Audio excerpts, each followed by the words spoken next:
If you want to see change in your child's eating habits without pressure, constant mealtime battles, or the shame you grew up with, you're in the right place. Welcome to Family in Focus. I'm Dr. Wendy Schofer, the pediatrician helping parents lead meaningful change without harm. Here we focus on the connection and practical shifts that help families thrive at every size. Let's get started. Welcome back. This is an episode that every single adult who cares for any child in the world needs to hear. It doesn't matter if you're a parent, doesn't matter if you're an educator, a physician, a grandparent, a neighbor. Everyone needs this. So please pause for a moment, share it, and then come back. All right, let's dive in. So here in the States, it is National Eating Disorder Awareness Week. And what I'd really like to do is to be able to explore not from the perspective about the typical things that we do when we think about eating disorders. We get afraid. You start talking about how we're trying to avoid this diagnosis and what is it that we need to do to treat effectively. And those are absolutely necessary steps. And yet, we have a significant increase in the prevalence of eating disorders. So it is very likely that you know someone who is struggling with eating disorders. And it is absolutely certain that you know someone who is struggling with disordered eating. And my entire mission is to be able to really support families to be able to create the habits and the relationships with food and body and each other that are protective for eating disorders. And so that's what we're going to be focusing on today, really looking at an awareness of the patterns. And my colleagues are definitely going to be focusing on the patterns of diagnosis and treatment. I want to help you focus on the patterns of prevention, awareness, prevention, and protection. All right, so let's dive in. First of all, let's just identify why this is a concern. So I am not one to quote statistics, and so I'm one who looks them up because numbers are not my language. But what I do is I go to the National Eating Disorders Association, so NEDA. You can find them at nationaleatingdisorders.org, and they've got fabulous information. This is a very reliable source of information. And let's just cover a couple of things here. So statistics in general about eating disorders. You'll find that 9% of the US population, or 30 million Americans, will have an eating disorder in their lifetime. And this is coming from a report that was dated in 2020. The overall lifetime prevalence of eating disorders is estimated to be about 8.5% among females and around 4% around males. Every 52 minutes, one person dies as a direct consequence of an eating disorder. Suicide is one of the leading causes of death for those diagnosed with an eating disorder. And then let's look at how dieting and eating disorders are related. And there are statistics that NEDA has about these, different articles that they are highlighting. So the fear of weight gain, feeling like one is overeating, feelings of guilt, thinking about dieting, and a desire for thinness, pretty darn common in our society right now. These are predictive of eating disorder severity. 62% of teenage girls, 28% of teenage boys report trying to lose weight. 58% of girls, 28% of boys are actively dieting. And 68% of girls, 51% of boys exercise with the goal of losing weight or trying to avoid gaining weight. I highlight all of these numbers because different ones may stand out to you. Different ones may resonate with you. But the thing is that these are all concerns about eating disorders, and we aren't necessarily seeing the full picture because this is really a pattern that we're noticing about our relationship with food and our body and how that relationship can become strained. And then with that, we develop patterns where there's disordered eating, disordered approaches to exercise and body image. And with continued practice with continued, like ongoing with that pattern, it can cross a threshold to become an eating disorder.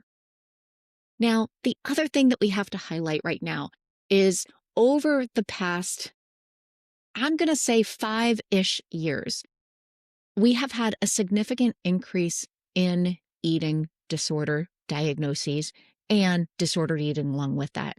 And it's really a confluence of different factors.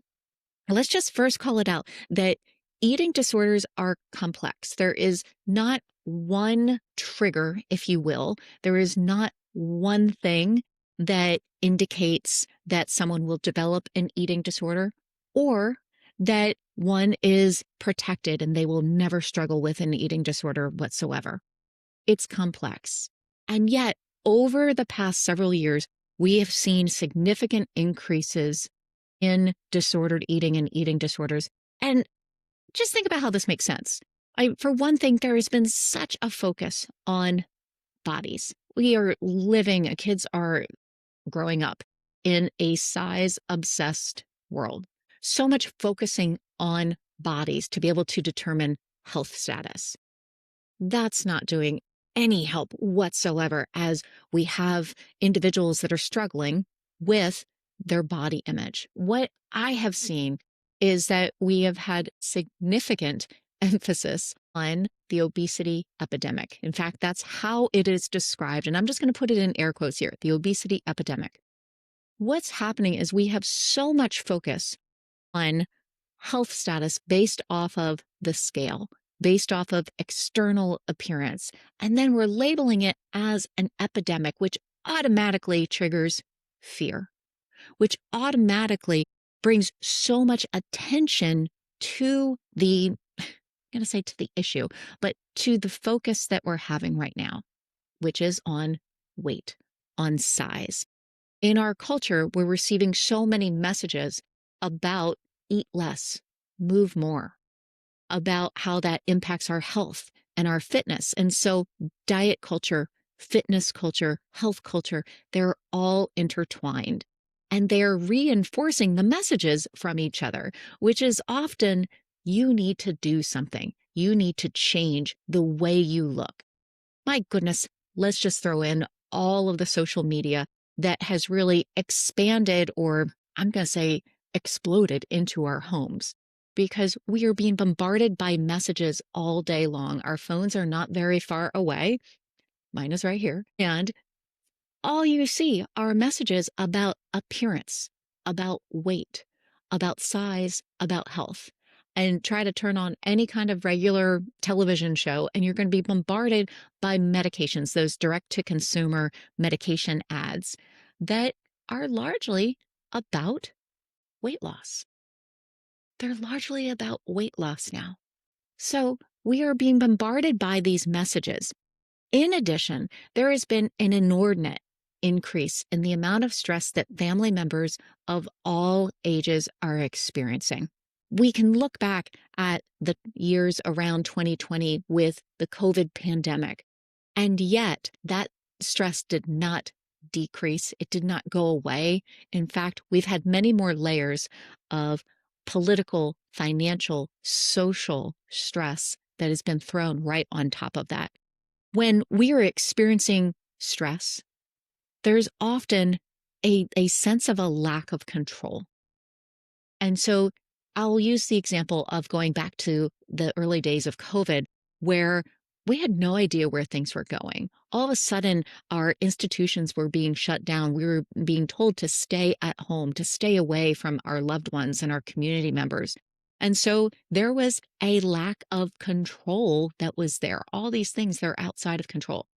And so it made sense that a lot of people turned to food to control, either controlling how much they were eating, or perhaps turning to food to comfort, to find that they were perhaps in a little bit of control right here in this moment. The other thing that's been happening, and another pattern, is to notice that we have so much more conversation right now about neurodiversity and family members with neurodiversity. And kids with neurodiversity have additional struggles with their relationship with food. There's a lot of focus on what they're eating and trying to get them to eat more. And the more that we focus on that, the more that we're trying to push them to eat more, the more that a lot of them are pushing back because food doesn't feel safe anymore. So I highlight these because you may see that there's, kind of like different suggestions of diagnoses behind this, but I want you to look at the patterns and which patterns you may have in your house. Because it's not about fearing a diagnosis. It's about recognizing patterns that we can start shifting in the earliest phases. If you look at the patterns over the last 5 to 10 years, we have really made food, body, and weight such a focus in our lives. And to no big surprise, we have struggled more and more with all of the above: food, body relationships, and weight. The more we focus on it, the more we struggle. So you may be asking, well, what should I be focusing on? What can I do right now? I want to be able to help my family members. I want to be able to help myself. And so what we're going to do is actually slow things down. So the pattern over the last 5, 10 years has been to put so much focus and stress on food, body, and weight. And we need to step back and remove some of that stress. And here's the reason why. The stress cycle, let's just highlight this really quickly. When we are in a stress cycle, when we are stressed, we are focusing on, I just want to survive this day to be able to make it to the next. Well, we have increases in stress. Well, we have increases in cortisol. We have emotional dysregulation. There's control, there's pressure. It becomes this vicious cycle. And when we can address that stress, call it out first of all, and start decreasing the stress, what happens is we can start switching from a fear-based prevention, which is often the approach to eating disorders. It's like, I want to avoid this diagnosis. I want to avoid this condition or this experience. There's a lot of fear there. Parents right now, it's understandable that we feel like we're fearing either eating disorders or metabolic conditions. That's not a good place for any of us to be. And it contributes to that stress that we're experiencing. And so if we can start identifying stress as the problem, stress as a significant contributor to the struggles that we're having right now with food, body, and weight, we can notice that it's patterns. Again, those patterns, I keep on coming back to it because the more that we recognize patterns, the more that we can address them and the more that we can actually start shifting patterns, kind of like redirecting. And so you may be asking, well, what does that look like? What is a pattern that I want? Actually focusing on the patterns of what you want. We keep on trying to avoid disordered eating. We're trying to avoid metabolic conditions. What is it that you do want? More often than not, when I ask parents that, what they want is for their kids to have healthy relationships with their food, a healthy relationship with their body. And when we focus on creating those relationships, we're actually decreasing the stress. We're building the foundation for what it is that we want to enjoy now and what it is that we're going to be having going into the future. This is really how we shift the focus from a prevention and an avoidance, like I'm trying to avoid a diagnosis, to actually creating protective measures. So, eating disorder awareness, creating protective factors that we don't have to worry about it. We don't have to fear disordered eating. It comes back to there is no quick fix. And that's really something that we've been looking for so much with diagnosis and treatment. We just want to fix it right now. That is stress wanting us to just survive, make it to the next day. And so what we're going to be doing is slowing it down to become very aware of the patterns that you see and start shifting to the ones that support you and your children. Those patterns of actually slowing down itself is a tremendous new pattern. that can definitely influence the way that we eat, the way that we move. And by the way, it's so much more than that. The way that we sleep, the way that we interact, the way that we connect human to human. My challenge to you today, my invitation, is to just slow down just enough to start asking yourself, what patterns am I noticing today? Whether that's the pattern of how you're feeling, what kind of emotions are happening, or maybe even just noticing what are the patterns that you notice at the dinner table. No judgment, no trying to fix anything, just an awareness. You have to slow down first to be able to see that. And then we're going to continue the conversation because that slowing down, that awareness, that pattern recognition is critical in order to be able to then start seeing how you want to start creating little shifts over time to build the relationships that you actually want to share with your family. We're going to talk about that next time. I'll see you there.